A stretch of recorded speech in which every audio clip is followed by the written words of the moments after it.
अगर carbocation stable बन जाए तो डेफिनेटली AgNO3 का Ag+ आएगा और इसके Cl को लेके चला जाएगा और AgCl का प्रेसिपिटेट बना लेगा। कब मजबूरी में E2 में ओपन प्रोडक्ट बनेगा? जब बेस बल्की होगा तो हमको ऐसी स्थिति का सामना करना पड़ सकता है, क्योंकि बल्कि बेस लेस क्राउडेड साइड से βH को लेके जाएगा। HBr पेरोक्साइड दे रखा है, यशवंत रूल लगाने के लिए बोला था। एल्कीन है, HBr है, पेरोक्साइड है, जिसको आप खरास इफेक्ट भी बोलते हैं। तो क्या काम करना होता है इसमें?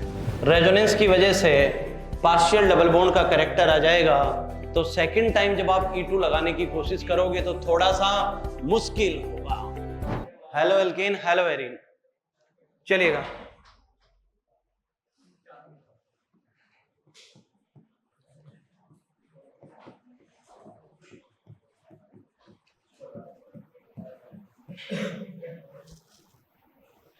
First question, the halide which not give precipitate of AgCl with AgNO3, इन चारों में से कौन सा कंपाउंड ऐसा है जिसकी रिएक्शन AgNO3 के साथ कराएंगे तो AgCl का प्रेसिपिटेट नहीं बनेगा? Not give precipitate of AgCl with AgNO3। बताइए, कॉन्सेप्ट लिखते हैं पहले कि कौन से कंपाउंड AgNO3 के साथ रिएक्शन करके AgCl का व्हाइट प्रेसिपिटेट देंगे।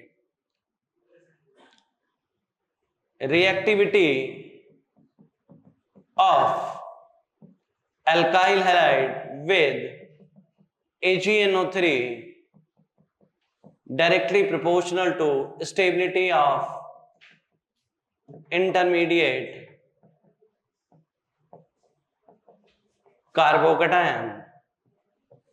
अगर कार्बोकेटायन स्टेबल बन जाए तो डेफिनेटली AgNO3 का Ag+ आएगा और इसके Cl को लेके चला जाएगा और AgCl का प्रेसिपिटेट बना लेगा। लेकिन अगर Ag+ आए और Cl को लेके जाए और मान लो कि कार्बोकेटायन स्टेबल ना बने, तो फिर स्वाभाविक बात है Cl- के बाहर जाने के चांस भी कम हो जाएंगे। अरे बोलो, तो आपको डिफरेंट सबस्ट्रेट दी जाए which will be more reactive with AgNO3, तो क्वेश्चन किससे सोल्व होगा? कार्बोकेटायन की स्टेबिलिटी से। अरे बोलो, बताइए बेटा, क्या आप यहाँ पे स्टेबल कार्बोकेटायन बना पाएंगे? अगर इसको बाहर करूंगा तो यहाँ कार्बोकेटायन बनेगा। पहली बात तो ये स्टेबल कार्बोकेटायन नहीं होगा।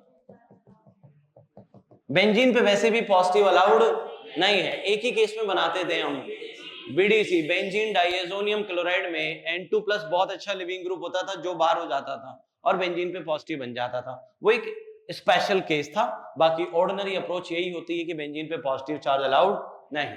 दूसरा पॉइंट भी देखेंगे आप यहाँ पे, तो बेटा पाई सिग्मा लोन पेयर, क्या इसके पास पार्शियल डबल बॉन्ड का कैरेक्टर भी है? रेजोनेंस होगा। रेजोनेंस होने से क्या होगा बेटा? यहां पर सिंगल बॉन्ड जो है वो चेंज हो जाएगा पार्शियल डबल बॉन्ड कैरेक्टर में। सिंगल बॉन्ड के अंदर क्या आ जाएंगे? Partial double bond character. तो फिर बॉन्ड को ब्रेक करने के लिए ज्यादा एनर्जी लगानी पड़ेगी, तो बॉन्ड डिसोसिएशन एनर्जी बढ़ जाएगी, तो फिर इस बॉन्ड को ब्रेक करना टफ है। तो बताइए, AgNO3 के साथ आसानी से ये वाला कंपाउंड AgCl का प्रेसिपिटेट नहीं देगा। इसमें बताइए, इसको बाहर करेंगे तो जो कार्बोकेटायन बनेगा वो बेंजीन रिंग के साथ पाई सिग्मा पॉजिटिव रेजोनेंस करेगा। इसको बाहर करेंगे तो जो कार्बोकेटायन बनेगा पाई सिग्मा पॉजिटिव वो भी रेजोनेंस करेगा। इसको बाहर करेंगे तो जो कार्बोकेटायन बनेगा उसके पास 9α होंगे। अरे बोलो, तो आंसर बोलिएगा फर्स्ट। ठीक है भाई, तो जब भी आपको पूछा जाए कि भाई कौन सा कंपाउंड AgNO3 के साथ रिएक्शन करके AgCl का प्रेसिपिटेट देगा कि नहीं देगा, तो ये कॉन्सेप्ट आपके दिमाग में होना चाहिए। क्यों भाई? सेकंड क्वेश्चन, एल्कीन की रिएक्शन Br2 के साथ करानी है सनलाइट की प्रेजेंस में। पिछले चैप्टर में भी बताया था, एल्कीन की रिएक्शन हैलोजन के साथ सनलाइट की प्रेजेंस में रेडिकल मैकेनिज्म से होती है। अरे बोलो, तो जरा बताइएगा, क्वेश्चन में कहा गया है कि इसकी रिएक्शन आपको करानी है Br2 के साथ सनलाइट के प्रेजेंस में। तो यहां से हम लोग एक H को रिप्लेस करेंगे बेटा और क्या लगा देंगे Br। कौन सी मैकेनिज्म से? रेडिकल मैकेनिज्म से। आगे क्या कहा गया है? Alcoholic KOH plus temperature. आगे कहा गया है alcoholic KOH plus temperature.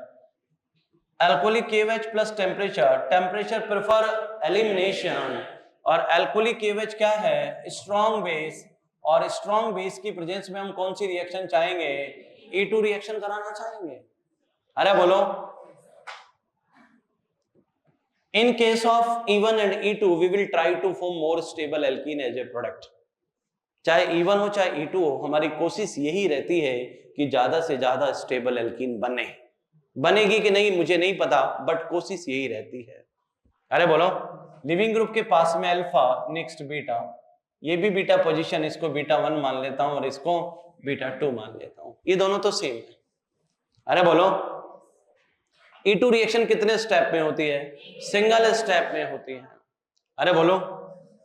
In case of E2 reaction, we will try to form more stable alkene. तो आप उस बीटा पोजीशन से H को लेके जाएंगे जहां से ज्यादा स्टेबल एल्कीन बनाना पॉसिबल है। बोलेगा कहां पे काम करेंगे? β1 पे। आपका बेस आएगा, β1 वाले H को ले जाएगा, दोनों इलेक्ट्रॉन को शिफ्ट करेंगे, लिविंग ग्रुप को बाहर कर देंगे और बेटा आप इस तरीके से यहां पर एक एल्कीन तैयार कर लेंगे। अरे बोलो। कोई दिक्कत यहां तक किसी को? मैं एल्कीन यहां पे भी बनवा सकता था, यहां से बीटा H को हटाता तो एल्कीन यहां बनती, बट वो लेस स्टेबल बनती। आगे बोलो क्या करना है? आगे कहा गया है इसकी रिएक्शन HBr के साथ करानी है पेरोक्साइड की प्रेजेंस में। थोड़ी देर पहले पढ़ाया है, बताइए। पेरोक्साइड इफेक्ट लगाइए, उसमें यशवंत रूल लगाने के लिए बोला था। एल्कीन पे HBr का एडिशन पेरोक्साइड की प्रेजेंस में करेंगे तो H डबल बॉन्ड के उस कार्बन पे अटैच करेंगे जहां पर ज्यादा स्टेबल रेडिकल बनेगा। तो ज्यादा स्टेबल रेडिकल यहां पे बनेगा तो यहां H आएगा और यहां पे Br। ज्यादा स्टेबल रेडिकल जहां बन सकता है वहां पे H, तो यहां H लगा देंगे, यहां Br लगा देंगे। ऐसा है क्या ऑप्शन में? थर्ड ऑप्शन में, राइट ना? कंफर्म? ठीक। Next question.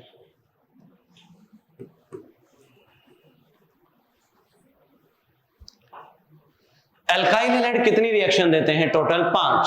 SN1, SN2, E1, E2, E1CB।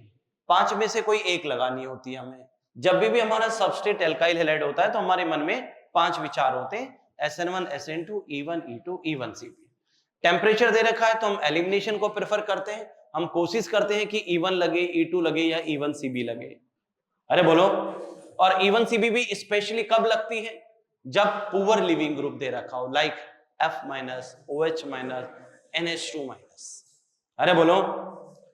तो टेम्परेचर एलिमिनेशन को प्रेफर करता है। एलिमिनेशन में 3 स्कोप होते हैं, E1, E2, E1CB। E1 लगती है वीक बेस में, E2 लगती है स्ट्रॉन्ग बेस की प्रेजेंस में। E1CB के लिए अलग कंडीशन है कि लिविंग ग्रुप क्या होना चाहिए? पुअर होना चाहिए, लाइक F-, OH-, NH2-। ठीक। टेम्परेचर नहीं दे रखा तो 2 विंडो खोलेंगे, SN1 और SN2। वीक न्यूक्लियोफाइल है SN1, स्ट्रॉन्ग न्यूक्लियोफाइल है SN2। फिलहाल टेम्परेचर दे नहीं रखा है तो क्लियर विजन है कि SN1 SN2 की तरफ बढ़ेंगे। Na+OH- स्ट्रॉन्ग न्यूक्लियोफाइल क्या प्रेफर करेगा? SN2। बताइए आप कहां पे SN2 करना पसंद करेंगे? Pi sigma lone pair. यहां तो बेटा पार्शियल डबल बॉन्ड हो जाएगा ये। अरे बोलो।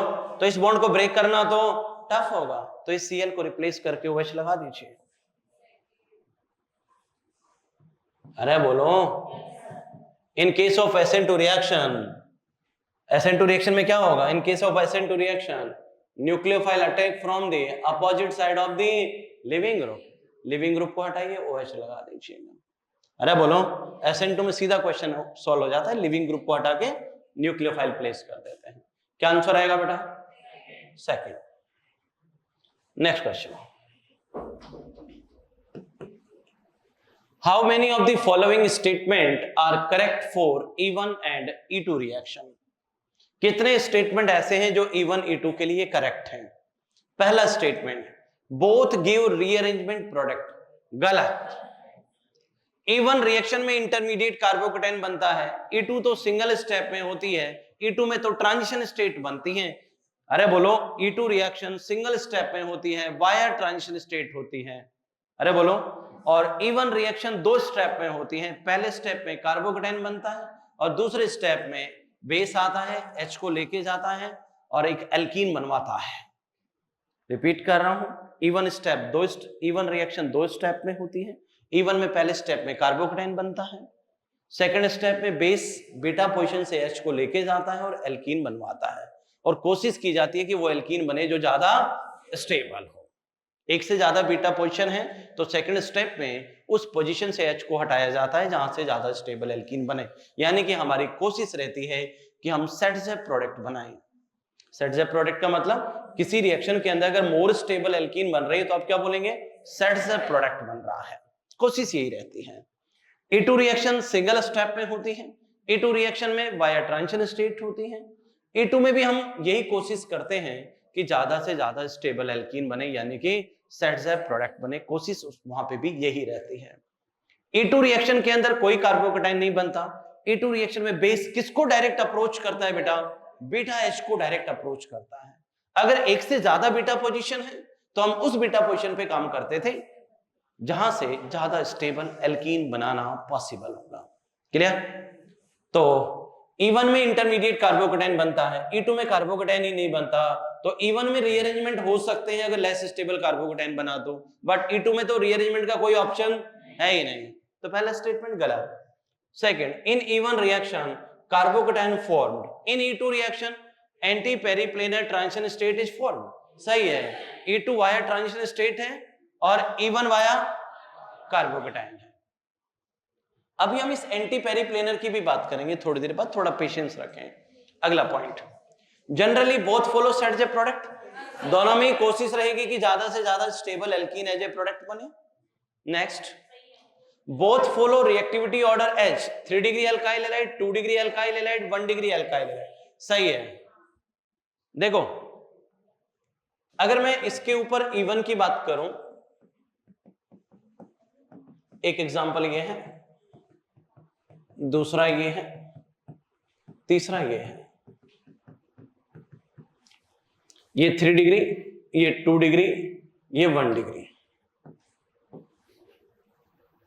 कॉन्सेप्ट बताइए, reactivity for E1 directly proportional to stability of carbocation.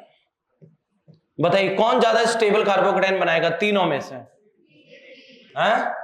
3 degree. यहां पे कार्बोकेटाइन सबसे ज्यादा स्टेबल बनेगा क्योंकि ज्यादा अल्फा H आएंगे, तो 3 डिग्री, 2 डिग्री।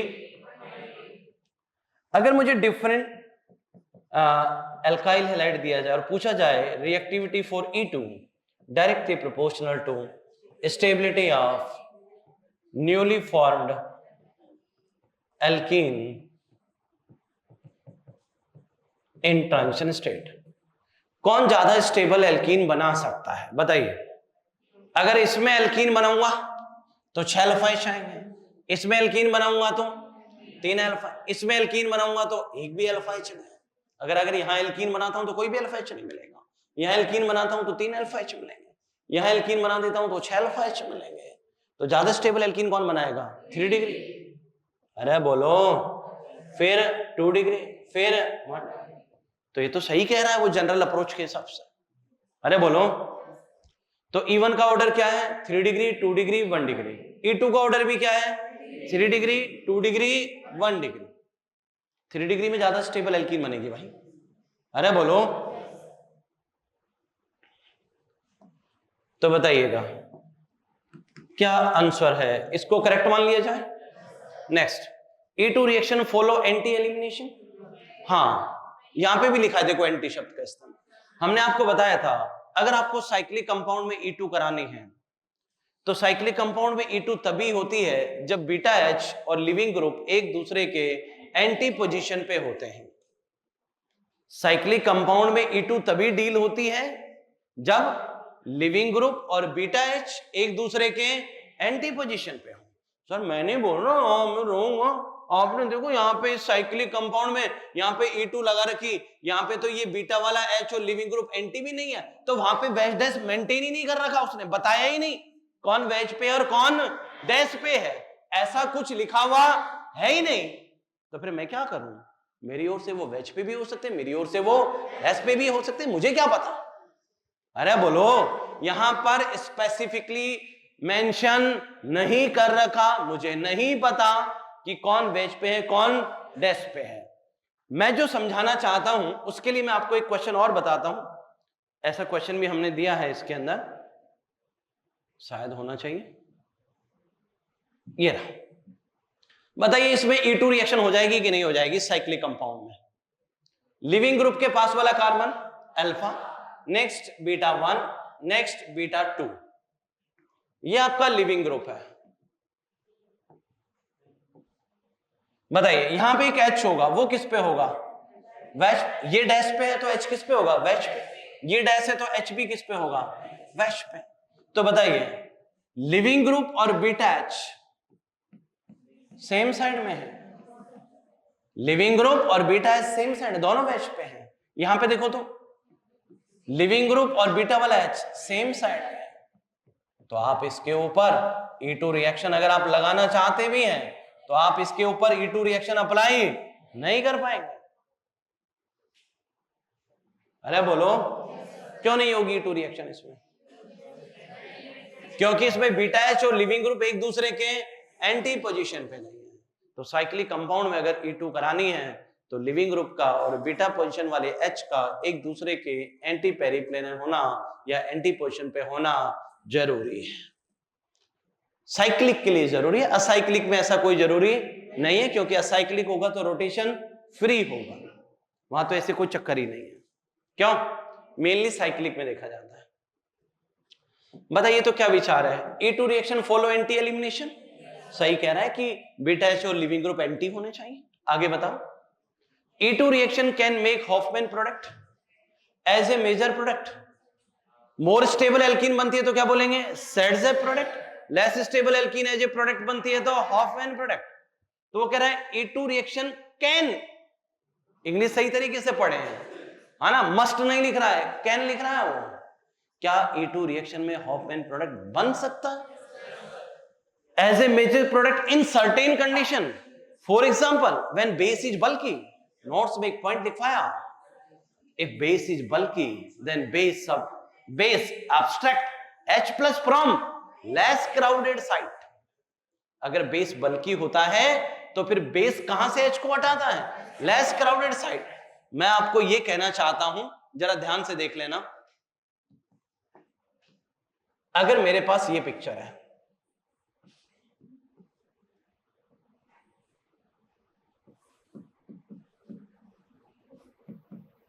और मेरा ये बेस है CH3O-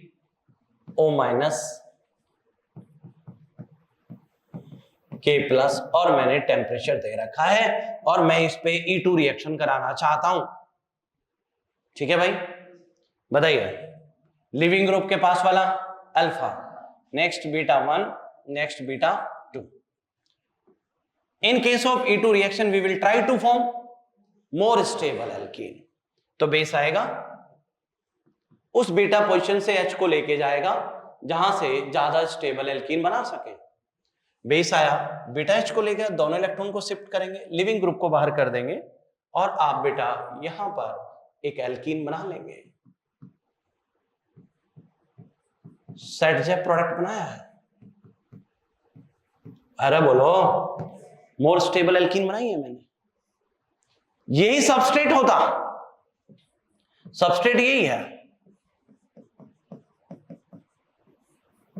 और मैं कहता इसकी रिएक्शन इसके साथ कराओ,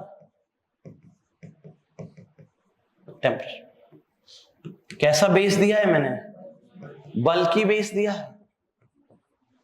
तो बल्कि बेस कहां से H+ को एब्स्ट्रैक्ट करेगा? लेस क्राउडेड साइट, तो लिविंग ग्रुप के पास में alpha, next beta 1 beta 2,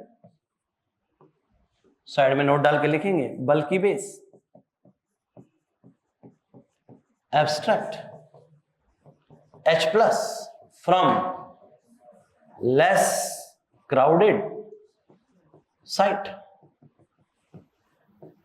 process कर दीजिएगा, बेस आएगा, बीटा H को ले जाएगा, दोनों इलेक्ट्रॉन शिफ्ट, लिविंग ग्रुप बाहर, मैंने ये एल्कीन बनाई है।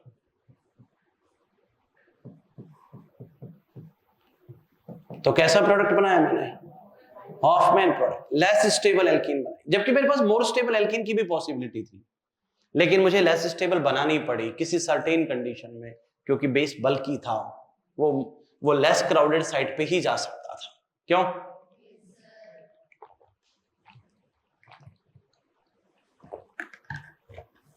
वापस लौटते हैं, तो क्या वो सही कह रहा है? वो कह रहा है कि A2 रिएक्शन में किसी स्पेसिफिक केस के अंदर हॉफमैन प्रोडक्ट बन सकता है। हम जानबूझ के नहीं बनाते, कोशिश तो क्या रहती है हमारी, सेट से प्रोडक्ट बने, स्टेबल प्रोडक्ट बने, हमारी कोशिश तो यही रहती है, मजबूरी अलग बात है। क्यों भाई? कब मजबूरी में E2 में हॉफमैन प्रोडक्ट बनेगा? जब बेस बल्कि होगा, तो हमको ऐसी स्थिति का सामना करना पड़ सकता है, क्योंकि बल्कि बेस लेस क्राउडेड साइड से बीटा H को लेके जाएगा। ठीक है, next, both follow second order kinetics. E1 तो है फर्स्ट ऑर्डर काइनेटिक्स और E2 है सेकंड ऑर्डर काइनेटिक्स, तो ये तो गलत कह रहा है खुद ही। अरे बोलो, आगे बोलो। For E1 reaction, reactivity of alkyl halide is Ri, RBr, RCl, RF। सही है। E1 के पहले स्टेप में क्या बनता है? कार्बोकेटाइन। तो I माइनस अच्छा लिविंग ग्रुप है, जल्दी बाहर हो जाएगा, आसानी से कार्बोकेटाइन बना देगा। अरे बोलो, जब मैं E2 करूंगा तो E2 कितने स्टेप में होती है? क्या होता है E2 में? E2 में होता क्या है? E2 में बेस आएगा, बीटा H को ले जाएगा, दोनों इलेक्ट्रॉन शिफ्ट करेंगे, लिविंग ग्रुप को बाहर करेंगे। एक ही स्टेप में होती है ये रिएक्शन, बीटा H का जाना, लिविंग ग्रुप का भी बाहर जाना, बेस आएगा, बीटा H को ले जाएगा, दोनों इलेक्ट्रॉन शिफ्ट होंगे, लिविंग ग्रुप बाहर होगा। ये एंटायर प्रोसेस सिंगल स्टेप में होता है। तो इस सिंगल स्टेप में जितनी भी घटनाएं होंगी, सभी जिम्मेदार होंगी। अरे बोलो, तो लिविंग ग्रुप अच्छा होगा तो जल्दी बाहर हो जाएगा ना यार। अरे बोलो, तो E2 के लिए भी लिविंग ग्रुप अच्छा है तो E2 के चांस जल्दी हो जाएंगे, E2 जल्दी हो जाएगी अगर लिविंग ग्रुप अच्छा होगा तो। अरे बोलो, तो फिर जरा देखना, स्टेटमेंट को पढ़ लेते हैं, क्या कहना चाहता है वो। For E1 reaction, reactivity order of this, ये तो सही लिख रहा है, but for E2 reaction, reactivity order is reverse. गलत बोल रहा है ये, चाहे E1 कराओ चाहे E2 कराओ, दोनों में ही लिविंग ग्रुप अच्छा रहे तो बढ़िया होगा, जल्दी हो जाएगी भाई रिएक्शन। क्यों?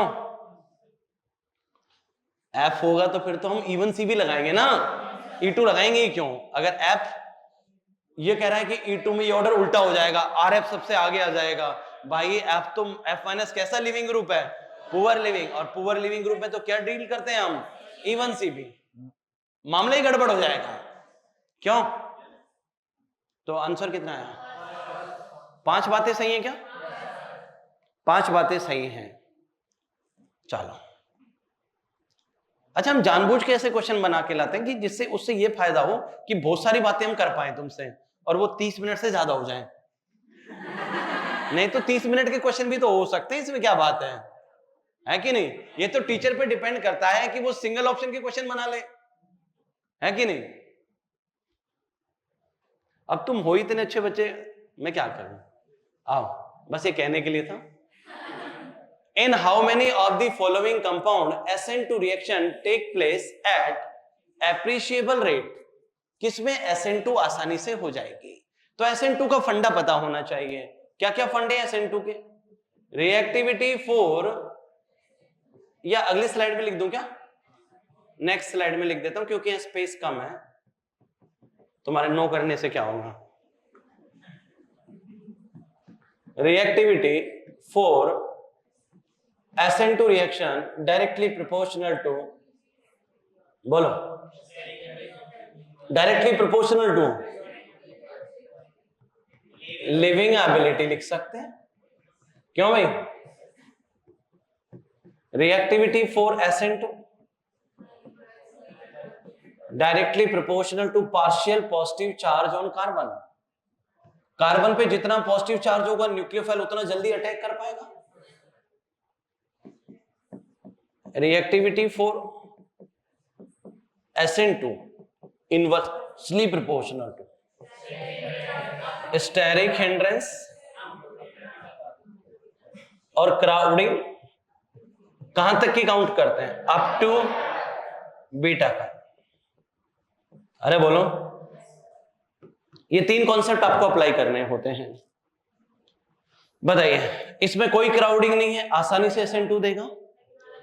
इसमें भी क्राउडिंग नहीं है, ये भी आसानी से SN2 देगा। इसमें क्या दिक्कत है? इसके कांटे लगेंगे क्या? Yes, pi sigma lone pair resonance हो जाएगा। तो रेजोनेंस होगा तो यहां पे क्या हो जाएगा? Partial double bond. तो बॉन्ड को ब्रेक करना मुश्किल होगा, बॉन्ड डिसोसिएशन एनर्जी बढ़ जाएगी, बॉन्ड को तोड़ना टफ हो जाएगा। तो फिर ये आसानी से SN2 नहीं देगा। यहां ऐसा कोई लफड़ा नहीं, रेजोनेंस का कोई चक्कर नहीं है। आ गया, ये दे देगा। सब मैं नहीं बोल रहा हूं, ये है ना जो ये वाला जो है, मैं ऐसा सोचता हूं कि सर ये तो स्टेबल कार्बोकेटाइन बना लेगा, ये तो फिर सर SN1 के लिए ज्यादा रिएक्टिव होता है, तो ये SN2 के लिए ज्यादा रिएक्टिव क्यों हो सकता है? भाई एक ही स्पीसीज दोनों के लिए भी ज्यादा रिएक्टिव हो सकती है। ये कंपाउंड SN1 के लिए भी रिएक्टिव होता है क्योंकि स्टेबल कार्बोकेटाइन बनाता है, और इसमें हिंड्रेंस नहीं है, तो ये कंपाउंड SN2 के लिए भी अच्छा है। एक लड़का किसी का पति हो सकता है, किसी का भाई हो सकता है। नहीं साहब ये तो उसका भाई है, अरे तो दुनिया में किसी का पति भी हो सकता है, बॉयफ्रेंड भी हो सकता है, इसमें कौन सी बात है कि नहीं? तो ये सबस्ट्रेट SN1 के लिए भी रिएक्टिव है और ये सबस्ट्रेट SN2 के लिए भी रिएक्टिव है। क्यों? अरे आप बोलो, ये भी SN2 दे देगा? उल्टा ये तो और जल्दी देगा। एक तो इसमें हिंड्रेंस नहीं है, दूसरा ऊपर से देखो, जब ये बाहर हो जाएगा तो यहां क्या, यहां जरा देखना, सॉरी, NO2 का कौन सा इफेक्ट है? माइनस आई की वजह से वो इलेक्ट्रॉनों को अपनी तरफ खींचेगा, तो यहां पर क्या करेगा? वो पार्शियल पॉजिटिव चार्ज को बढ़ा देगा। पार्शियल पॉजिटिव चार्ज बढ़ेगा तो अटैक ऑफ न्यूक्लियोफाइल भी बढ़ेगा। तो ये तो SN2 के लिए और भी ज्यादा रिएक्टिव है। अरे बोलो, लिखा है हमने point, reactivity for SN2 directly proportional to partial positive charge on carbon. इस कार्बन के ऊपर जितना पॉजिटिव चार्ज होगा न्यूक्लियोफाइल उतना आसानी से अटैक करेगा। तो CO का कैसा इफेक्ट होता है? माइनस आई, इलेक्ट्रॉनों को अपनी तरफ खींचेगा, पॉजिटिव चार्ज को बढ़ाएगा, न्यूक्लियोफाइल के अटैक को आसान बना देगा। अरे बोलो, इसके बारे में पूछिए। ये तो 3 डिग्री है, इसमें तो क्राउडिंग बहुत ज्यादा है, ये नहीं देगा SN2। ये भी SN2 नहीं देगा। कितने लोग? 1 2 3 4 5 लोग ऐसे हैं जो आसानी से SN2 देने को तैयार है। क्यों?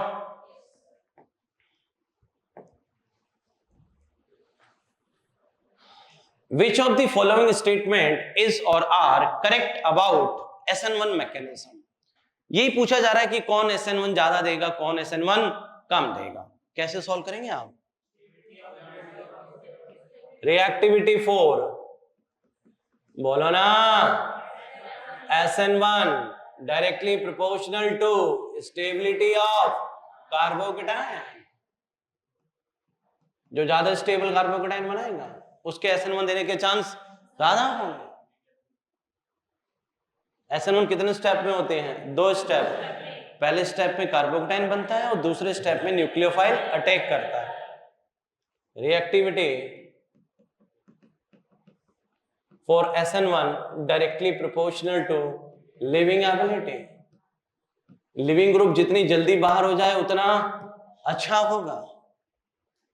अरे बोलो, बताइए।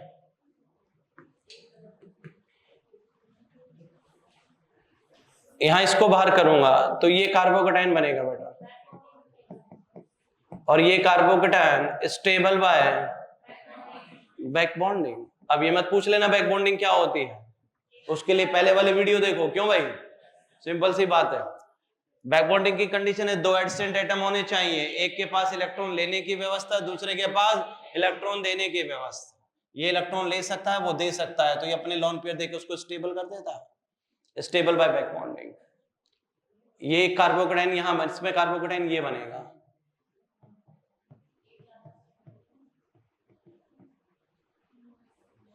कितने अल्फा एच होंगे इसके पास? 6 अल्फा एच। बताइए, सॉरी शक्ति में, नहीं सर, 9 अल्फा एच। बोलो कौन ज्यादा स्टेबल होगा, जिसमें बैक बॉन्डिंग के 9 अल्फा एच। बैक बॉन्डिंग को बीट नहीं कर पाएगा ये। हाँ, बैक बॉन्डिंग वाला कार्बोकेटाइन तो सबसे ज्यादा स्टेबल होता है।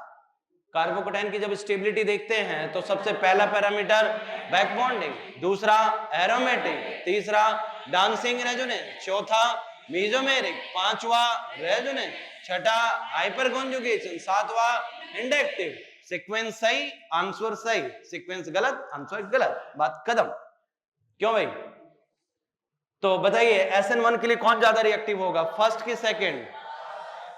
First will be more reactive for SN1 as compared to second।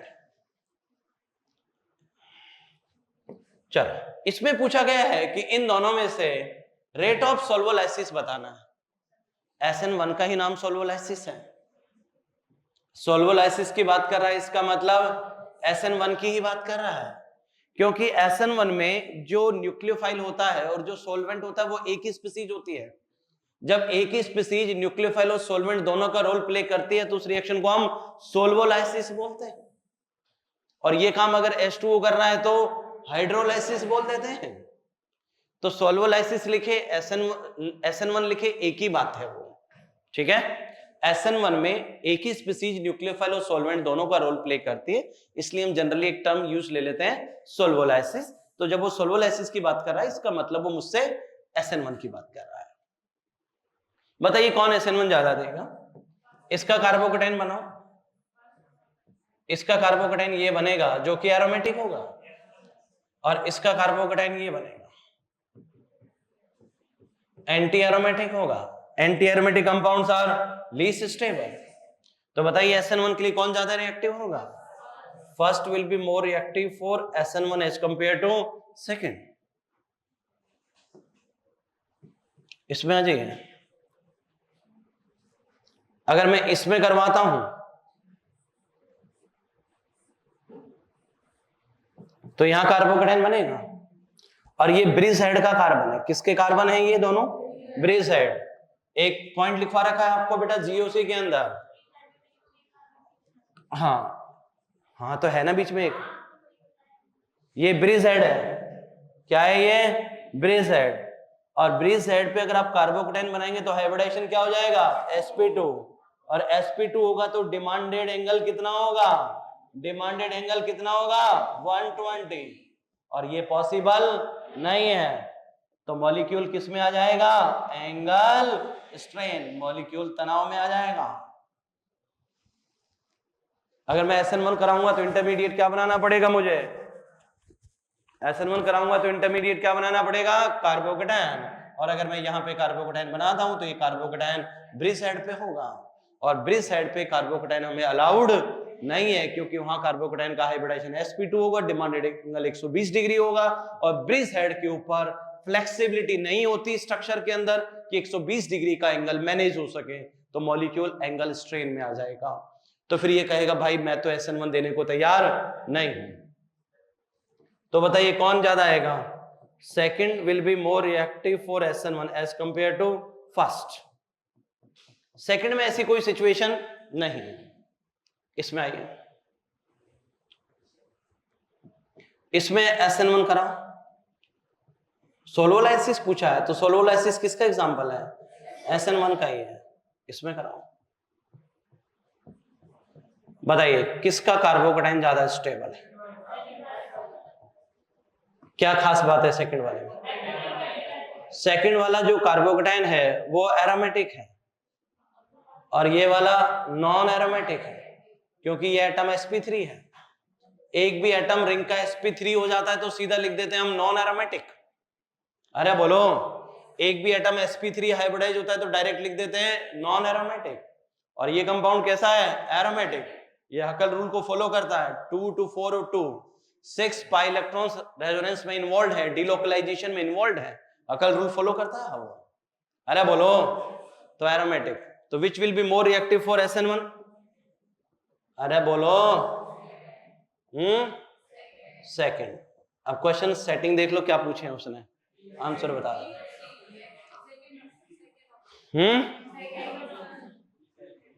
Correct statements पूछे हैं ना। इसमें कहा गया है कि SN1 के लिए फर्स्ट रिएक्टिव होगा सेकंड से ज्यादा, तो सही कह रहा है।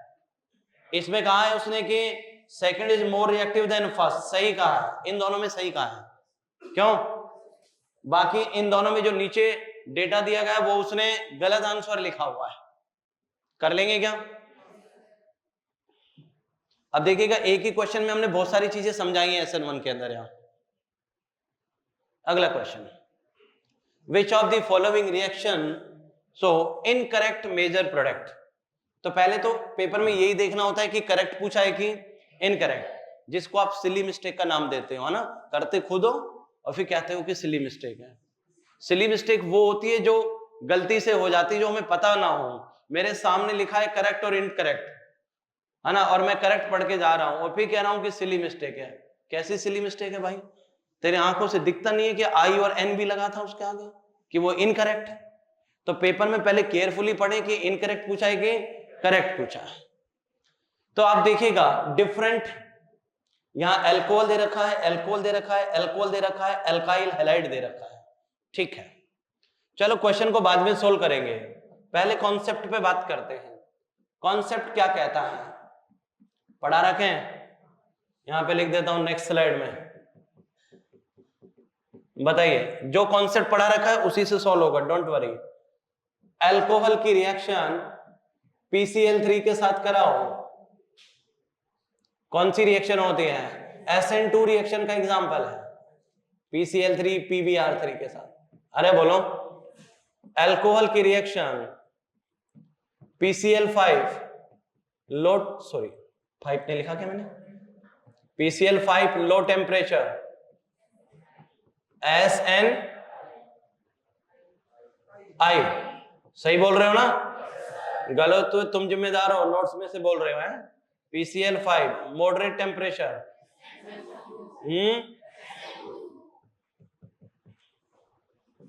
अल्कोहल की रिएक्शन SOCl2 के साथ SNI, SOCl2 पायरिडीन के साथ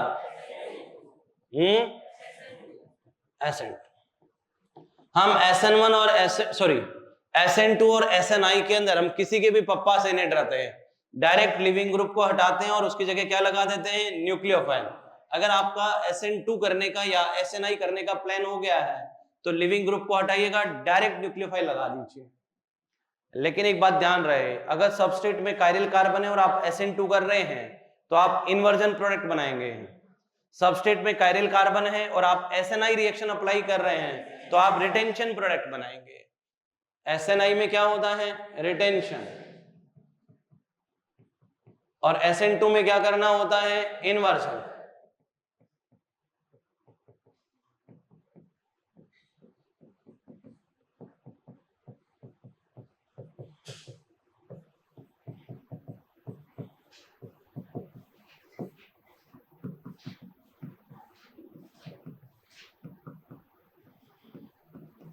हमने कहा अगर आपकी प्लानिंग कुछ ऐसी है कि आप SN2 या SNI कर रहे हैं तो आप डायरेक्ट क्वेश्चन सोल्व कर सकते हैं, कोई दिक्कत नहीं है हमें। बट लेकिन इस बात का ध्यान रखेंगे आप कि अगर सबस्ट्रेट में कायरल कार्बन है और SN2 करने का प्लान है तो प्रोडक्ट इन्वर्जन का होना चाहिए, कॉन्फ़िगरेशन चेंज हो जाना चाहिए प्रोडक्ट का। मोस्टली ऐसा होता है ना, हमेशा ऐसा हो जरूरी नहीं, बट मोस्टली ऐसा होता है। और हमारी किस्मत इतनी खराब नहीं है कि हमसे वो बातें पूछी जाएं जो दुनिया में नहीं होती है, बहुत कम होती है, रेयर टू रेयरेस्ट होती है। ठीक है, अगला पॉइंट, अगर आपका SN आई कराने का प्लान है तो क्या बनाएंगे, रिटेंशन, और SN2 करने का प्लान है तो इन्वर्जन। ठीक है, रिटेंशन का मतलब जनरल वर्ड बताओ, general meaning, no change in configuration. Inversion मतलब चेंज इन कॉन्फ़िगरेशन। ठीक है, ये बेसिक अप्रोच है। बताइए, अल्कोहल की रिएक्शन PCl3 के साथ SN2 का केस है। SN2 में किसका प्रोडक्ट बनाते हैं हम जनरली, इन्वर्जन। तो लिविंग ग्रुप कौन है, OH, वैसे हटेगा। अरे बोलो, तो न्यूक्लियोफाइल किस पे आएगा, डैश पे। सही कह रहा है वो। अरे बोलो, alkyl halide Na+Cn-, strong nucleophile है, SN2 देगा। एल्काइल हैलाइड 5 रिएक्शन देता है, 5 कौन कौन सी, SN1, SN2, E1, E2, E1CB। Temperature दे नहीं रखा तो एलिमिनेशन की मैंने बात ही नहीं की। 3 तो मैंने सीधे हटा दी क्योंकि ये टेम्परेचर नहीं था, 2 बचे थे, SN1 और SN2। Cn- स्ट्रॉन्ग न्यूक्लियोफाइल की तरह बिहेव करेगा, SN2 होगी। वीक न्यूक्लियोफाइल होता तो SN1। तो मेरा प्लान है SN2 कराने का। अरे बोलो, लिविंग ग्रुप कहां से हटेगा, वेज से। तो न्यूक्लियोफाइल किस पे आएगा, डैश पे, और इसने किस पे लगा रखा है, वेज पे। गलत कर रहा है वो। अरे बोलो, नीचे वाले में आओ। अल्कोहल की रिएक्शन SOCl2 के साथ SN, बोलो, SNI में क्या करना है मुझे, रिटेंशन। तो OH वेज से हट रहा है, तो न्यूक्लियोफाइल भी किस पे आना चाहिए था, वेज पे। क्या न्यूक्लियोफाइल वेज पे ही आया है, तो सही कर रहा है वो। अरे बोलो, अल्कोहल की रिएक्शन PCl5 के साथ, कुछ नहीं दिया तो लो टेम्परेचर मान के की जाए, कुछ नहीं दे रखा तो लो टेम्परेचर। लो टेम्परेचर पे SNI में बताइए क्या होगा, हैं? तो OH किस पे है, वेज पे। तो ये किस पे आना चाहिए, डैश, नहीं, लिविंग ग्रुप किस पे है, वेज पे। तो न्यूक्लियोफाइल भी किस पे आना चाहिए, वेज पे। गलत दे रखा है क्या, अरे बोलो। तो ठीक है, मेंशन कर देता हूं, मॉडरेट टेम्परेचर। फड़फड़ाओ हैं, मॉडरेट टेम्परेचर। मैकेनिज्म का टाइप चेंज कर दिया मैंने, बोलो SN2। अरे 4 में से एक ही तो आंसर होगा ना, इनकरेक्ट आंसर देना, इनकरेक्ट तो पहले ही आ रखा है, तो फिर डेटा चेंज कर देते हैं। मॉडरेट टेम्परेचर, मॉडरेट टेम्परेचर पे क्या लगेगी, SN2। SN2 में किससे हट रहा है, वेज से लिविंग ग्रुप हटेगा, तो न्यूक्लियोफाइल किस पे आएगा, डैश पे। अब सही कर रहा है वो। अरे बोलो, तो सर आपने तो बोला था कुछ नहीं दे रखा तो लो टेम्परेचर। अरे तो ऑप्शन सही नहीं सेट हो रहा था, क्यों भाई। अगला क्वेश्चन,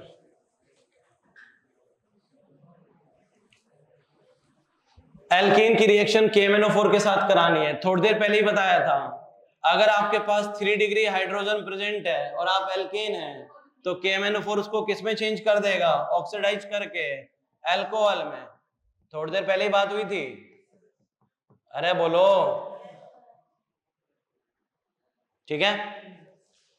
अल्कोहल के सामने दूसरी स्लाइड में करना पड़ेगा यार, स्पेस कम है। 3 डिग्री H प्रेजेंट है, ऐसी एल्केन जिसके पास 3 डिग्री हाइड्रोजन प्रेजेंट हो, तो KMnO4 उसको ऑक्सीडाइज कर देता है, किसमें, अल्कोहल में। अरे बोलो, आगे क्या कहा गया है, H+ टेम्परेचर दे रखा है, अल्कोहल के सामने एसिड दे रहे हो, टेम्परेचर दे रहे हो। अरे बोलो, तो एसिड अल्कोहल को अपनी मोटी मोटी आंखें फाड़ के डराएगा कि डिहाइड्रेशन करवाऊंगा, एल्कीन बनवाऊंगा। डिहाइड्रेशन मेनली कौन सी मैकेनिज्म से, E1 मैकेनिज्म से। लगा देना E1 मैकेनिज्म से, यहां से OH और वहां से H हटा देना, एल्कीन बन जाएगी। क्यों भाई, डिहाइड्रेशन करेगा, H2 बाहर कर देंगे। क्यों, HBr और क्या दिया है, पेरोक्साइड। पेरोक्साइड में सर वो हमेशा R2O2 लिखेगा क्या, अरे R की जगह कोई भी ग्रुप हो सकता है, है ना, पहचान में नहीं आया, पता चला आर की जगह कोई फिनाइल विनाइल जैसा कोई ग्रुप लगा दिया, सर ये क्या दे दिया आपने, तो R2O2 लिखाया था, तो R4 तो रैबिट होगा, है ना, कोई ग्रुप लगा रखा होगा वहां पे, क्यों भाई बताइए। HBr पेरोक्साइड दे रखा है, यशवंत रूल लगाने के लिए बोला था, एल्कीन है, HBr है, पेरोक्साइड है, जिसको आप खरास इफेक्ट भी बोलते हैं, तो क्या काम करना होता है इसमें, डबल बॉन्ड के जिस कार्बन पे ज्यादा स्टेबल रेडिकल बन सकता है वहां H लगा दीजिए, ज्यादा स्टेबल रेडिकल यहां बन सकता है तो यहां H लगा दो और दूसरी साइड में Br लगा दो। एल्कीन पे HBr का एडिशन जब हम पेरोक्साइड की प्रेजेंस में करते हैं तो वो रेडिकल मैकेनिज्म से होता है, जहां पे ज्यादा स्टेबल रेडिकल बनेगा वहां पे H, जहां पे कम स्टेबल रेडिकल बनेगा वहां पे Br। अरे बोलो, तो खरास इफेक्ट में क्या काम करेंगे, डबल बॉन्ड के जिस कार्बन पे ज्यादा स्टेबल रेडिकल बन सकता है वहां H, और जहां कम स्टेबल रेडिकल बन सकता है वहां पे Br, आंसर आ जाएगा। ऐसा ऑप्शन है क्या बेटा इसमें,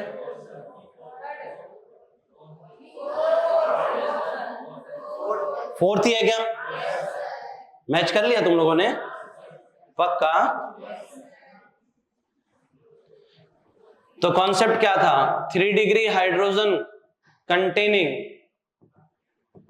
एल्केन आपके पास है और उसके सामने KMnO4 आ गया तो किसमें चेंज कर देगा वो उसको बेटा, अल्कोहल में, और अल्कोहल को H+ टेम्परेचर दोगे तो क्या करेगा वो, एल्कीन बना देगा डिहाइड्रेशन करके, क्यों भाई, ये कॉन्सेप्ट अप्लाई किया हमने।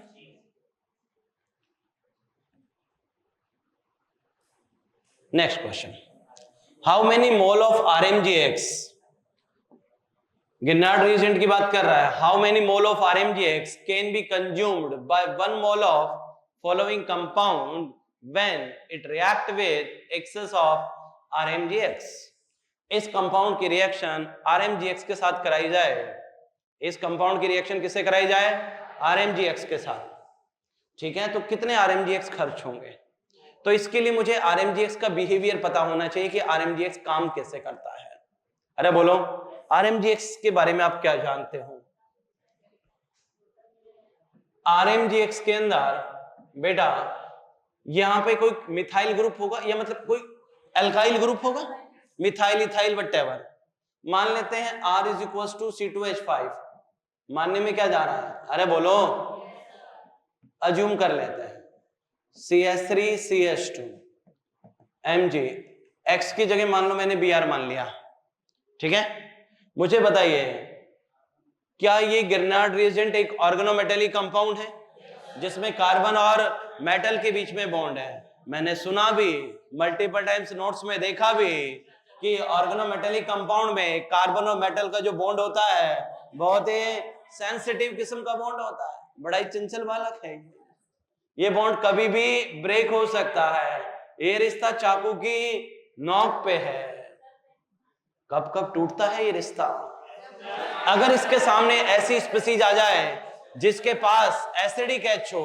तो ये बॉन्ड तुरंत ब्रेक हो जाएगा यहां से और ये बेस का काम करेगा और उसका H+ छीन लेगा, इसकी पहली पसंद है बेस बनना, शर्त है सामने वाली पार्टी के पास एसिडिक H होना चाहिए।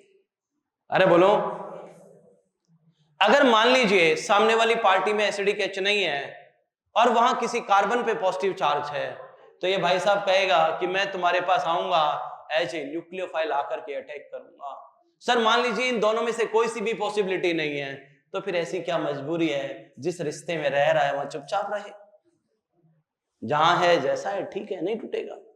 अरे बोलो, तो बताइए RMGX के अंदर जो ये नेगेटिव वाला पार्ट है ये बेस का भी रोल प्ले कर सकता है, न्यूक्लियोफाइल का भी रोल प्ले कर सकता है, डिपेंड्स ऑन, अरे बोलो डिपेंड्स ऑन सबस्ट्रेट, सबस्ट्रेट के पास अगर एसिडिक H प्रेजेंट है तो किसका रोल प्ले करेगा, बेस का, और सबस्ट्रेट के पास ऐसा कोई कार्बन है जहां पे पॉजिटिव चार्ज है तो बंदा किसका काम करेगा, न्यूक्लियोफाइल का, पहली पसंद बेस बनना, चलेगा, ये सब बातें आपको पढ़ा रखी हैं। आइए,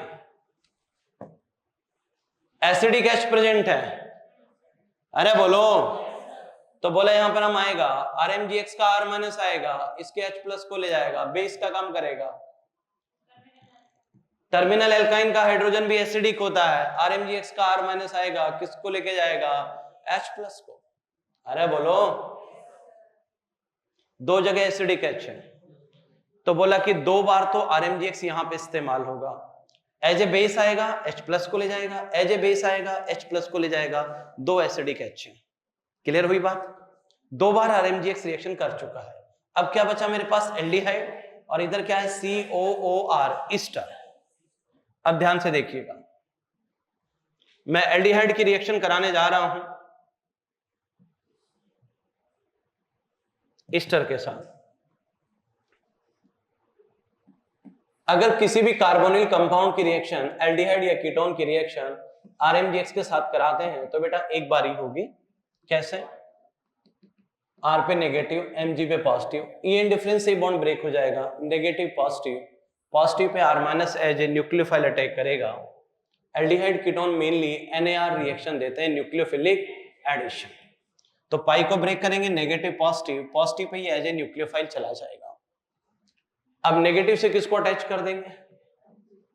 अरे बोलो, MgX, OMgX। तो बताइए कितनी बार RMGX खर्च हुआ? कीटोन के साथ RMGX की रिएक्शन कितनी बार हुई? 2 बार। कहां हुई? अरे RMGX कितना यूज हुआ? 1। स्टेप 2 है, RMGX कितना यूज हुआ? 1। अब मैं लेता हूं RCOOR, ईस्टर, इसकी रिएक्शन कराता हूं RMGX के साथ। बताइए, इसको ब्रेक करेंगे, नेगेटिव पॉजिटिव, EN डिफरेंस से यहां पे पॉजिटिव चार्ज बन जाएगा, तो बंदा एज ए न्यूक्लियोफाइल अटैक कर देगा। क्यों? पाई को ब्रेक करेंगे, नेगेटिव पॉजिटिव, पॉजिटिव पे एज ए न्यूक्लियोफाइल अप्रोच करेंगे, RCO नेगेटिव, OR। अब क्या करेंगे बेटा? मैंने सुना भी, नोट्स में कई बार लिखा हुआ है, कई जगह लिखा हुआ है कि रिएक्शन के अंदर C डबल बॉन्ड O अगर ब्रेक हो जाता है तो वो वापस से रिफॉर्म करने की कोशिश करता है, लेकिन शर्त है उसके लिए, लिविंग ग्रुप प्रेजेंट होना चाहिए। यहां पे कोई लिविंग ग्रुप नहीं था तो ये वापस नहीं आ सकता था। यहां पे लिविंग ग्रुप लगा हुआ है, कौन? OR। रिपीट कर रहा हूं मेरा statement, C double bond O reaction में ब्रेक हो जाता है तो रिफॉर्म करने की कोशिश करेगा, शर्त है वहां लिविंग ग्रुप होना चाहिए। तो ये वापस आएगा, डबल बॉन्ड बनाएगा, डबल होती वैलेंसी 5 हो जाएगी और हम लिविंग ग्रुप को बाहर कर देंगे। क्या बना? कीटोन। अब इसकी रिएक्शन अगेन किससे कराएंगे? RMGX के साथ।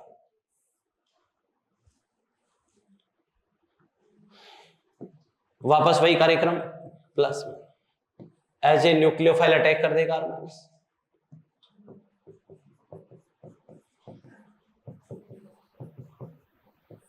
मैंने कहा इसको कि तुम वापस आओगे क्या? बोला मैं तो बहुत कुछ करना चाहता हूं, वापस आना चाहता हूं, लेकिन मेरे वापस आने पे यहाँ वैलेंसी कितनी हो जाएगी? 5, और यहाँ कोई लिविंग ग्रुप है नहीं, तो मैं किसी को हटा नहीं पाऊंगा, मेरी मजबूरी है। भावनाओं को समझे। अरे बोलो, तो हम नेगेटिव से किसको अटैच कर देंगे? MgX को। भाई चार्ज को तो बैलेंस करेंगे ना? अरे बोलो, बताइए कितनी बार रिएक्शन हुई RMGX के साथ? 2 बार। तो बताओ टोटल कितने RMGX लगेंगे?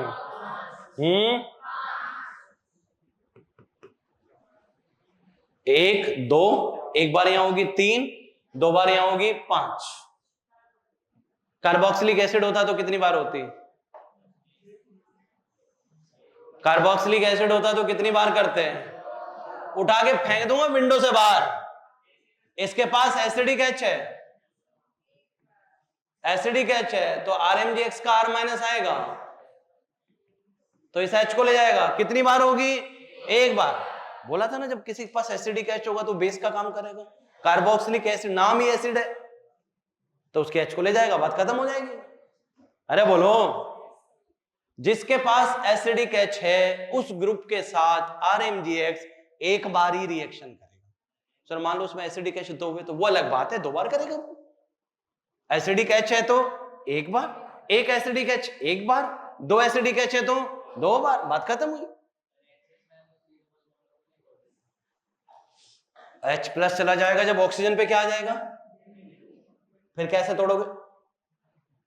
फिर ये बहुत इफेक्टिव रेजोनेंस में बिजी नहीं हो जाएगा, इक्वल आरएस बनाने नहीं लग जाएगा? क्यों भाई? फिर इसको तोड़ना मुश्किल है, बाद में काम नहीं होता इसके ऊपर, एक बार ही होगा। तो क्या सिखाया मैंने, अगर किसी के पास एसिडिक एच है तो जितने एसिडिक एच होंगे उतनी बार आरएमजीएक्स से रिएक्शन होगी, बात खत्म। अरे बोलो। उसके अलावा एल्डिहाइड के साथ एक बार, कीटोन के साथ एक बार, कीटोन के साथ एक बार ही हुई है, कीटोन के साथ एक बार हुई तो एल्डिहाइड के साथ भी एक बार ही हुई। ईस्टर के साथ कितनी बार हुई? क्योंकि यहां पे क्या था, लिविंग ग्रुप, तो एसिड हैलाइड होगा तो भी कितनी बार होगी, 2 बार, क्योंकि वहां भी क्या होगा, लिविंग ग्रुप। समझ में आ गई बात? अरे बोलो।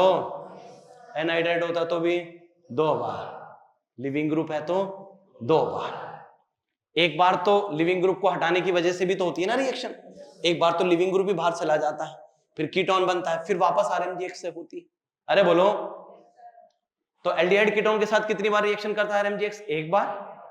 एसिड हैलाइड के साथ 2 बार, ईस्टर के साथ 2 बार, एनहाइड्राइड के साथ 2 बार, और जिनके पास एसिडिक एच है, जितने एसिडिक एच उतनी बार, जितने एसिडिक एच उतनी बार। क्यों? नेक्स्ट, आरसीएल की रिएक्शन एनएआई के साथ करानी है एसीटोन की प्रेजेंस में, एल्काइल क्लोराइड को एल्काइल आयोडाइड में चेंज किया जा रहा है। कौन सी रिएक्शन है ये? फ्रैंकलस्टाइन रिएक्शन। कौन सी है? फ्रैंकलस्टाइन। फेमस रिएक्शन है, डायरेक्ट पता होना चाहिए। पी, एल्काइल क्लोराइड की रिएक्शन मेटेलिक फ्लोराइड के साथ करा करके एल्काइल क्लोराइड को किस में चेंज किया जा रहा है? Alkyl fluoride. ये भी फेमस रिएक्शन है, बोलो, स्वाट रिएक्शन। अरे बोलो। आर से मैच होता है। 2 एल्काइल हैलाइड की रिएक्शन सोडियम मेटल के साथ ड्राई ईथर की प्रेजेंस में, वुड्स रिएक्शन। अरे बोलो, क्यू, पी आर क्यू है क्या कहीं? Third option. अरे बोलो। अगला question, match the following condition given in column first with column second and choose the correct option. ठीक है भाई, जरा मुझे बताइए, हेलोबेंजीन की रिएक्शन किसी के साथ कराई जा रही है, उसके Cl को हटा के OH लगाया जा रहा है। हेलोबेंजीन 2 तरीके की रिएक्शंस देती हैं, पता होना चाहिए, नोट्स में लिखा हुआ है। हेलोबेंजीन 2 तरीके की रिएक्शन देती है। अगर इसके सामने इलेक्ट्रोफाइल है तो ESR, इसके सामने न्यूक्लियोफाइल है और वहां HTP दे रखा हो या इलेक्ट्रॉन विड्रॉइंग ग्रुप लगा रखा हो तो ArSN2, बाइमोलिकुलर न्यूक्लियोफिलिक सब्स्टिट्यूशन इन एरोमेटिक कंपाउंड। अरे बोलो, पढ़ा रखा है क्या? आइए, हेलोबेंजीन के कितने ख्वाब हैं? 2, ESR और ArSN2। हेलोबेंजीन के सामने इलेक्ट्रोफाइल है तो ESR और उसके सामने न्यूक्लियोफाइल है तो कंडीशन भी लगाई है, HTP या इलेक्ट्रॉन विड्रॉइंग ग्रुप होना चाहिए। इलेक्ट्रॉन विड्रॉइंग ग्रुप लगा देते हैं तो ArSN2 ज्यादा क्यों होती है, बताओ? इलेक्ट्रॉन विड्रॉइंग ग्रुप क्या करेगा? रिंग में से इलेक्ट्रॉनों को खींच लेगा, रिंग में से इलेक्ट्रॉनों को बाहर खींचेगा तो रिंग में इलेक्ट्रॉन डेंसिटी, और रिंग में इलेक्ट्रॉन डेंसिटी कम हो जाएगी तो न्यूक्लियोफाइल का अटैक करना आसान हो जाएगा। Reactivity for ArSN2 increase with electron withdrawing group. अगर मैं इलेक्ट्रॉन विड्रॉइंग ग्रुप लगा देता हूं तो इलेक्ट्रॉन विड्रॉइंग ग्रुप खुद इलेक्ट्रॉनों को बाहर खींचेंगे, रिंग में इलेक्ट्रॉन डेंसिटी को कम कर देंगे तो न्यूक्लियोफाइल का अटैक आसान हो जाता है। अरे बोलो। बस इन सब इंफॉर्मेशन से आपके क्वेश्चन को सॉल्व करना है आपको। Cl को रिप्लेस करके OH लगाना है और आपने NO2 लगा रखा है। NO2 का क्या है? -M-I, रिंग में इलेक्ट्रॉन डेंसिटी को कम कर देगा, ठीक है, तो ArSN2 के लिए रिएक्टिविटी बढ़ेगी। यहां पे कितने NO2 लगा रखे हैं? 2, ये तो रिंग में इलेक्ट्रॉन डेंसिटी को और कम कर देंगे। अरे बोलो, दो NO2 का -m है, ये रिंग में इलेक्ट्रॉन डेंसिटी को और कम कर देंगे। रिंग में इलेक्ट्रॉन डेंसिटी जितनी कम होगी न्यूक्लियोफाइल का अटैक उतना आसान हो जाएगा। इसमें तो न्यूक्लियोफाइल का अटैक करना और आसान है, इसके Cl को रिप्लेस करके OH लगाना और इजी है। इससे अगले वाले पे आइए, NO2 का -m, तीन NO2 का -m कम कर रहा है बेटा, तो तीनों लोग इलेक्ट्रॉनों को बाहर खींचने लगे, रिंग का शोषण किया जा रहा है, रिंग में इलेक्ट्रॉन डेंसिटी को बहुत कम कर दिया गया, तो फिर तो न्यूक्लियोफाइल का अटैक और आसान हो जाएगा। कम टेम्परेचर चाहिए, जितना इलेक्ट्रॉन डेंसिटी जितनी कम होगी, इलेक्ट्रॉन डेंसिटी रिंग में जितनी कम होगी, न्यूक्लियोफाइल का सफर, न्यूक्लियोफाइल का अटैक करना उतना आसान रहेगा, उतना कम टेम्परेचर चाहिए होगा। मैच करो, ये अपने आप ही सही दे रखे हैं क्या? हाँ, थर्ड ऑप्शन है। इसको कोई टेम्परेचर की जरूरत ही नहीं है, रिंग में इलेक्ट्रॉन डेंसिटी इतनी कम है कि कोई भी आके अटैक करके Cl को हटा सकता है। अरे बोलो, यहां पे इलेक्ट्रॉन डेंसिटी 2 NO2 की वजह से कम है, यहां 1 NO2 की वजह से कम है। क्यों? इलेक्ट्रॉन डेंसिटी जितनी कम, न्यूक्लियोफाइल का अटैक उतना आसान। और ध्यान रहे, ArSN2 में इंटरमीडिएट क्या होता है? कार्बन आयन होता है। और ArSN2 में लिविंग ग्रुप जो हटता है वो फास्ट स्टेप पे हटता है, तो लिविंग एबिलिटी से यहां कोई लेना देना नहीं होता है। मैं आपको दे दूं fluorobenzene, chlorobenzene, bromobenzene, iodobenzene, which will be more reactive for ArSN2, तो ऐसे मत कर देना कि आई मैंने बहुत अच्छा लिविंग ग्रुप है, उसमें लिविंग ग्रुप जो है फास्ट स्टेप में हटता है उसकी मैकेनिज्म में। सर ये बात समझ में नहीं आई, क्लासरूम में आना पड़ेगा तब समझ में आएगी। क्यों भाई? 1.5 घंटा देना पड़ेगा अलग से, ठीक? अभी उतनी समझ में आएगी जितने की जरूरत है, पहले से पढ़ा हुआ है तो ये बात समझ में आएगी। ArSN2 में इंटरमीडिएट क्या होता है? Carbon ion. और दूसरा इंपॉर्टेंट पॉइंट ArSN2 में पढ़ाया था कि ArSN2 के अंदर लिविंग ग्रुप फास्ट स्टेप में हटता है, तो फिर लिविंग एबिलिटी से कोई लेना देना हमारा है ही नहीं, हम डील हमेशा स्लो स्टेप को करते हैं मैकेनिज्म के, फास्ट स्टेप से रेट का कोई लेना देना नहीं होता। क्लियर है बात? बताइए, फ्लोरोबेंजीन के F को हटाना आसान है कि आयोडोबेंजीन के I को हटाना ज्यादा आसान है ArSN2 में? फ्लोरोबेंजीन मोर रिएक्टिव होगा कि आयोडोबेंजीन?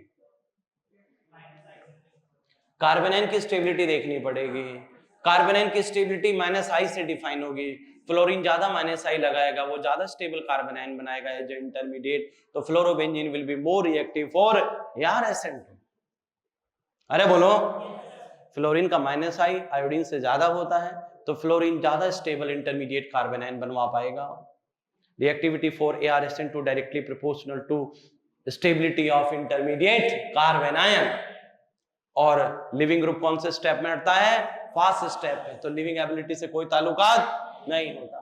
सारी इंफॉर्मेशन आपको ArSN2 की दे दी गई है। आगे चलो, यहीं पे सॉल्व करेंगे। स्पेस है हमारे पास, CH3 CH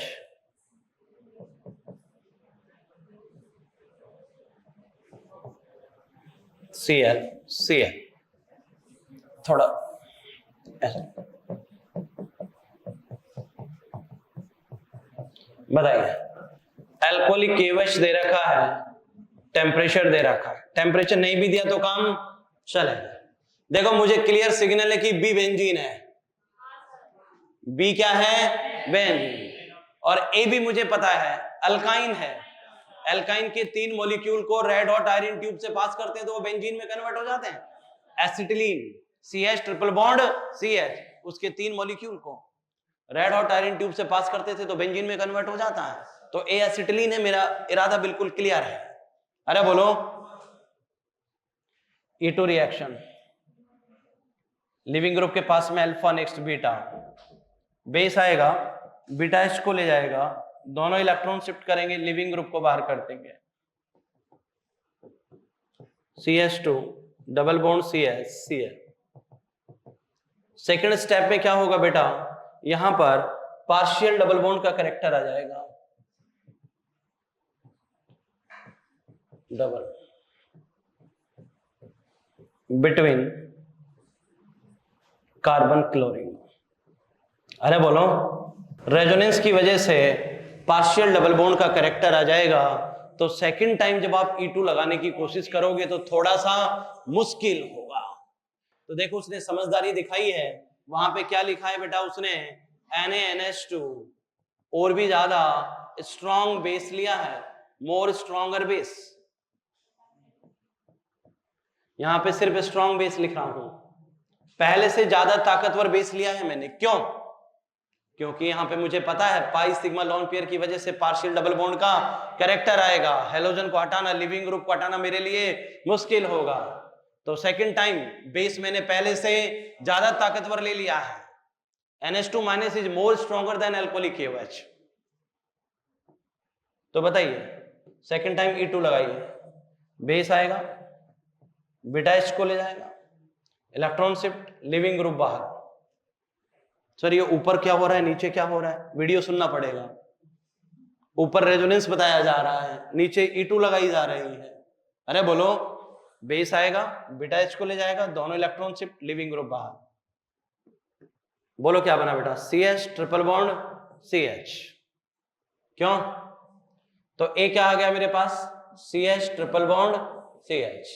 ये A, इसको किससे पास करना था, रेड हॉट Fe ट्यूब से। पहले भी करा चुके, इसके 3 मॉलिक्यूल को पास करते हैं तो ये बेंजीन में कन्वर्ट हो जाता है। आगे बोलो, बेंजीन की रिएक्शन किससे करानी है, Cl2। Cl2 के साथ in presence of anhydrous AlCl3। AlCl3 electrophile generate करने में आपकी हेल्प करेगा। AlCl3 आएगा, Cl माइनस को ले जाएगा, इलेक्ट्रोफाइल बनेगा Cl प्लस। बेंजीन ESR देना चाहती है, क्यों? और AlCl3 इलेक्ट्रोफाइल जनरेट करने में आपकी हेल्प करेगा। ESR में बेंजीन के H को हटाएंगे और एक Cl लगा देंगे। आगे बोलो किससे रिएक्शन करानी, NaOH के साथ करानी है और टेम्परेचर दे रखा है, NaOH के साथ करानी है, STP दे रखा है, हाई टेम्परेचर प्रेशर। ArSN2 की कंडीशन है। हेलोबेंजीन दो तरीके की रिएक्शन देती है, ESR और ArSN2। न्यूक्लियोफाइल दे रखा है तो केस किसका है, ArSN2। As a nucleophile attack करेगा, लिविंग ग्रुप को बाहर कर देगा, फिनॉल बन जाएगा बेटा। क्यों भाई? एक बात का ध्यान रखें, अदर वर्क अगर मैं ये देता हूं बेंजीन, इसकी रिएक्शन कहता हूं 3Cl2 AlCl3, नहीं HMu दे देता हूं, सनलाइट। इसका मतलब मैं आपको क्या करने के लिए कह रहा हूं, होमोलैटिकल क्लीवेज, आपको रेडिकल बनाने के लिए कह रहा हूं, ESR करने के लिए नहीं कह रहा हूं। क्लियर पता होना चाहिए ये। सनलाइट दिया तो होमोलैटिकल क्लीवेज को प्रेफर करेगा, रेडिकल बनाएगा। मैंने बोल रहा हूं बेंजीन तो ESR देती है। अरे तो भाई इलेक्ट्रोफाइल जनरेट होने की फैसिलिटी नहीं दी गई है, क्वेश्चन में रेडिकल बनाने का इंडिकेशन है।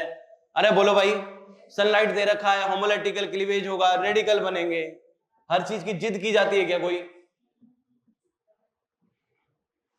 मैं तो पापा का परा हूं। हाँ, पापा का नहीं तो मम्मी का होगा परा। अरे बोलो, तो पाई का भी होमोलैटिकल क्लीवेज करेंगे, रेडिकल रेडिकल, एक रेडिकल से Cl रेडिकल आ जाएगा, दूसरे रेडिकल से भी Cl रेडिकल आ जाएगा, ऐसा 3 बार करेंगे तो आपके सामने ये प्रोडक्ट आएगा, बेंजीन हेक्सा क्लोराइड, जिसे गेमेक्सेन भी बोलते हैं। अरे बोलो, एक तो कह रहा कि बेंजीन हेक्सा क्लोराइड, पता है ये होना चाहिए सर, ये तो बेंजीन होगी।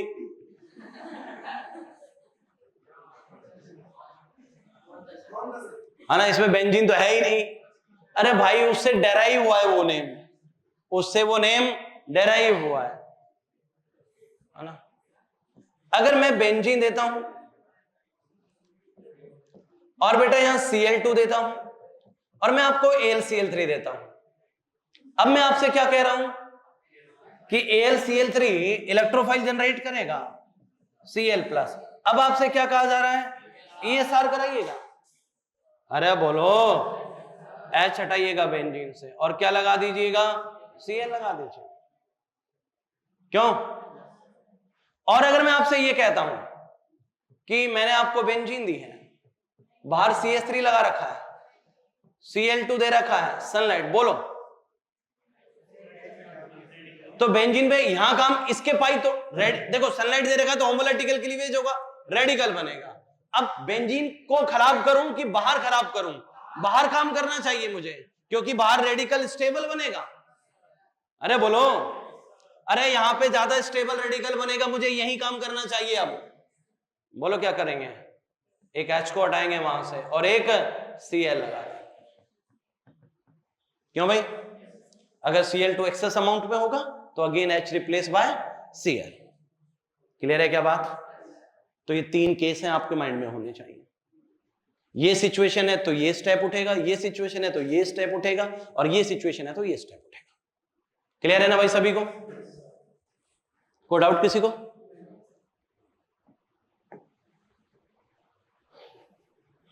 अरे तू आ ही गया, पिछली स्लाइड में तो समझाया ही था तुझे। टॉल्विन की रिएक्शन Cl2 के साथ सनलाइट की प्रेजेंस में, तो बेंजीन पे काम नहीं करूंगा, यहां रेडिकल बनाऊंगा, यहां स्टेबल रेडिकल बनेगा। अरे बोलो, तो बताइए क्या करना है? टॉल्विन की रिएक्शन करानी है Cl2 के साथ इन प्रेजेंस ऑफ सनलाइट। देखना पड़ेगा एक बार करानी कि 3 बार, आगे लिखा है 3 बार, तो तीनों H हटा करके 3 Cl लगा देंगे, CCl3 बना देंगे। क्यों? आगे पूछो क्या दिया है? Br2Fe, Br2Fe।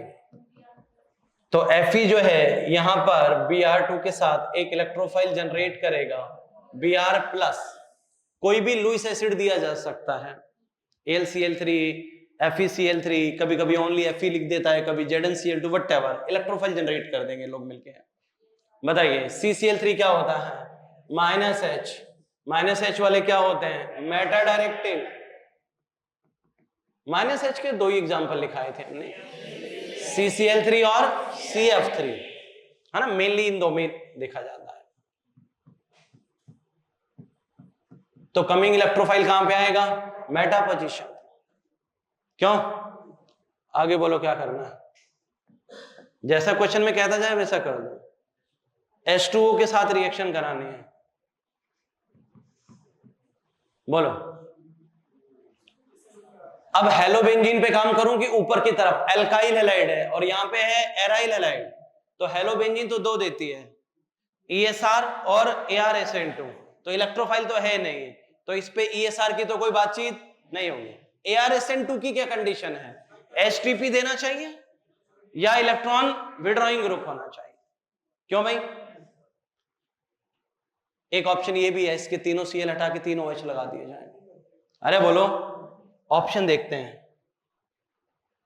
आगे कह रहा है SOCl2 के साथ रिएक्शन करवाएगा। अल्कोहल की रिएक्शन हमने SOCl2 से कराई थी, OH हटा के Cl लगाया था, मतलब OH जैसा कुछ होना चाहिए।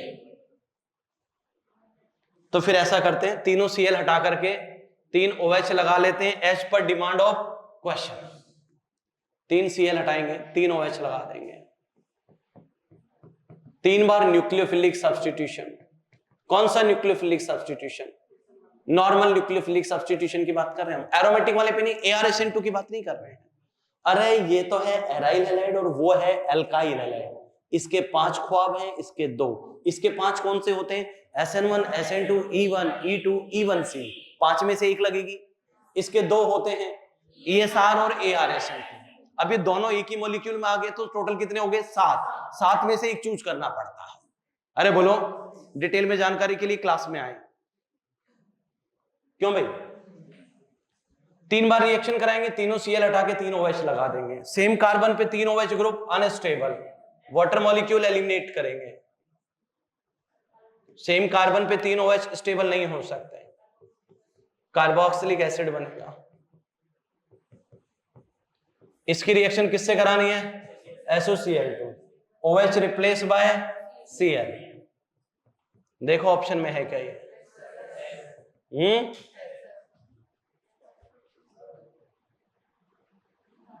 थर्ड ऑप्शन है। क्यों? आज का कार्यक्रम समाप्त होता है।